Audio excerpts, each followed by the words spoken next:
Alors, j'ai écrit ce livre pour rendre la parole à mes clientes parce qu'elles sont souvent frustrées, voire elles culpabilisent d'avoir signé une transaction, d'avoir passé sous silence ce qui leur est arrivé.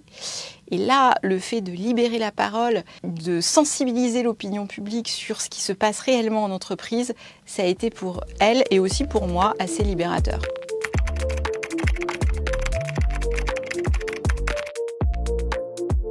En fait, très rapidement, quand on sent que ça se passe pas bien au boulot, quand on commence à avoir cette boule au ventre, c'est qu'il y a quelque chose qui ne va pas.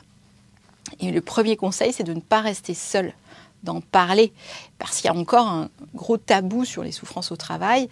C'est parfois vécu comme une honte sociale, donc il ne faut pas hésiter à en discuter avec un médecin, à se faire accompagner par un avocat, à en parler à ses proches et à agir, à commencer à collecter des preuves en amont, parce qu'il faut le faire avant que le corps lâche et qu'on soit en arrêt maladie ou pire, qu'on soit licencié.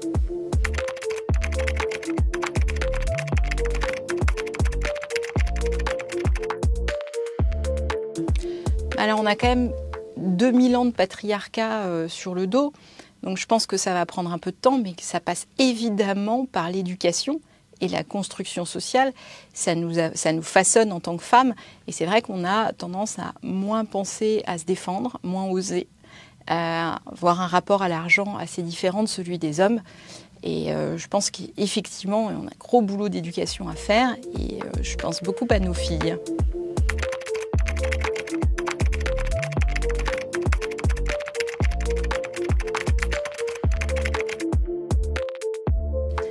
Alors, la transparence, ça me semble un peu compliqué dans le domaine d'une transaction, parce que l'objet même d'une transaction, c'est un contrat entre deux personnes et c'est confidentiel.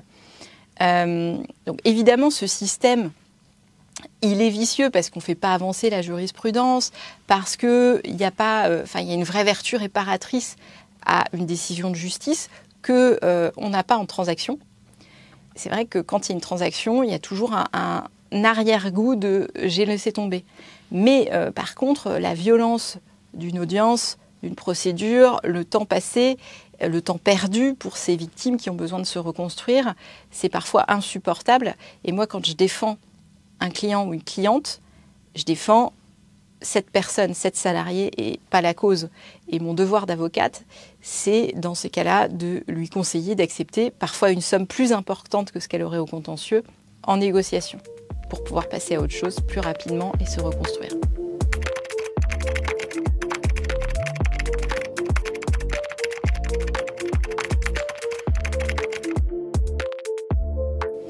Alors, je pense que le harcèlement moral peut avoir les mêmes conséquences et ça dépend de comment on le reçoit, de comment on le vit. Que ce soit un homme ou une femme, je pense que c'est pareil pour la victime. Parfois, quand c'est une femme, il y a un effet déceptif plus important parce qu'on s'attendait à un peu de sororité. Sur ces femmes qui managent par la terreur, je pense qu'elles sont victimes aussi. Je pense que c'est systémique et c'est parfois l'entreprise qui leur impose d'agir ainsi. Et puis, elles ont parfois intégré des codes masculins pour réussir en entreprise. Et c'est ce qu'on leur a appris à faire. On leur a inculqué cela. Donc il y a encore pas mal de choses à déconstruire dans notre monde du travail et dans les modes de management.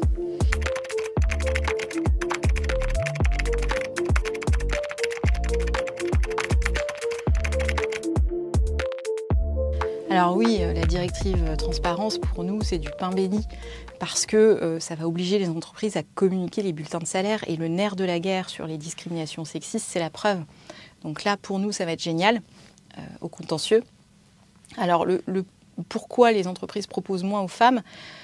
Je pense qu'elles tentent le coup et je pense que c'est une construction sociétale. Et ce qui m'interpelle plus, ce qui me questionne plus, c'est pourquoi les femmes acceptent. Et en fait, je le vois dans mes dossiers, souvent elles me disent « je ne fais pas ça pour l'argent, ce boulot-là, c'est pas pour l'argent ». Parfois, quand j'écris une requête, elles vont me dire que j'en demande trop. Alors qu'un client masculin va avoir plutôt tendance à me demander plus d'indemnité. Et donc, elles ont un rapport à l'argent où ce serait mauvais goût d'être vénal. Et elles ont cette impression-là lorsqu'elles demandent réparation de leur préjudice, alors qu'en réalité, elles sont dans leur bon droit.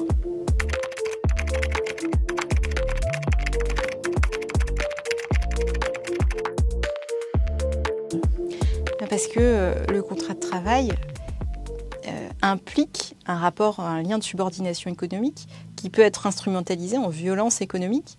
Et moi, j'ai plein de clientes qui n'ont pas les moyens de perdre leur job. On a une indemnisation France Travail qui est en baisse constante. On a un âge de départ à la retraite qui est de plus en plus tardif. Et donc ces femmes qui vont être victimes de harcèlement, parfois elles se disent qu'elles ne vont pas trouver mieux ailleurs. Et donc elles subissent, elles acceptent parce qu'elles n'ont pas trop le choix. Le travail, c'est le mode de subsistance de chacun. Quand on y touche, c'est extrêmement compliqué, c'est vertigineux, c'est un saut dans le vide. Les gens ont peur, et particulièrement les femmes, surtout si elles sont seules et qu'elles ont la charge de leur foyer, elles ont peur de quitter leur boulot, évidemment. Et elles ont peur de se faire virer si elles disent non à un patron. Donc évidemment qu'il faut leur apprendre à dire non, mais il faut protéger celles qui luttent, qui répondent à un pouce ou un smiley timide quand on leur envoie un texto malaisant, parce qu'en fait elles se sentent prisonnières et elles essayent d'y échapper en se disant, c'est ce qu'elles me disent au cabinet, en se disant qu'il va se lasser, qu'il va passer à une autre. Donc elles attendent, elles temporisent et elles se disent que c'est un mauvais moment à passer.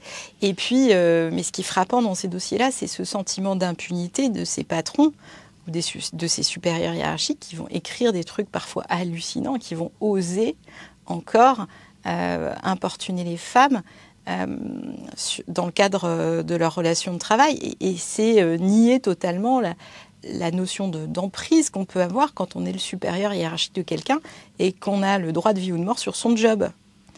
Et je pense que là, il faudrait vraiment des condamnations en justice qui soient dissuasives. On a aujourd'hui un État, un gouvernement qui désengage les entreprises sur l'indemnisation du préjudice via le barème Macron, alors qu'il ne s'applique pas en cas de discrimination ou harcèlement, mais néanmoins qu'il y a un référentiel dans la tête des juges.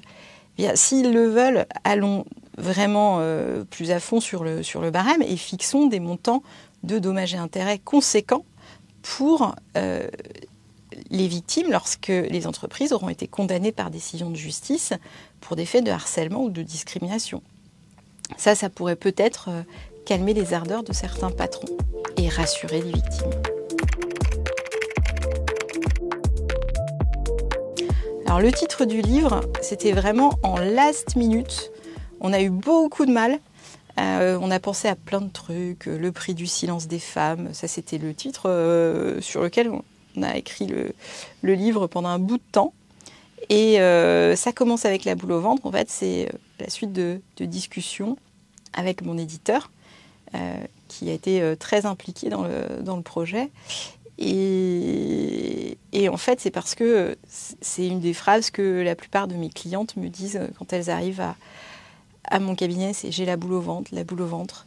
Et je pense que ça parle à beaucoup, cette boule au ventre, parce qu'on l'a tous vécu, ce truc dans le ventre dont on a du mal à se débarrasser, qui est totalement émotionnel. Et c'est vraiment intéressant de voir à quel point un truc totalement émotionnel devient complètement physique. Ça permet d'illustrer les effets les effets du harcèlement, des discriminations sur le corps. Parce que ça, c'est le début, la boule au ventre, et ça peut aller beaucoup plus loin, et il faut être extrêmement vigilant à cela.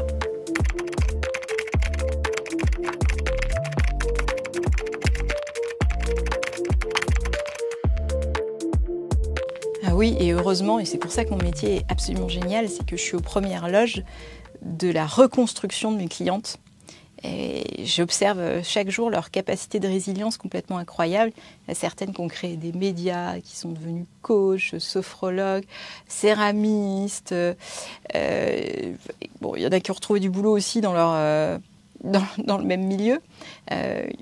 Patronnes de start-up, qui ont monté leur boîte, qui cartonnent. Enfin, vraiment, je suis fière tous les jours de ce qu'elles ont réussi à faire et épatées.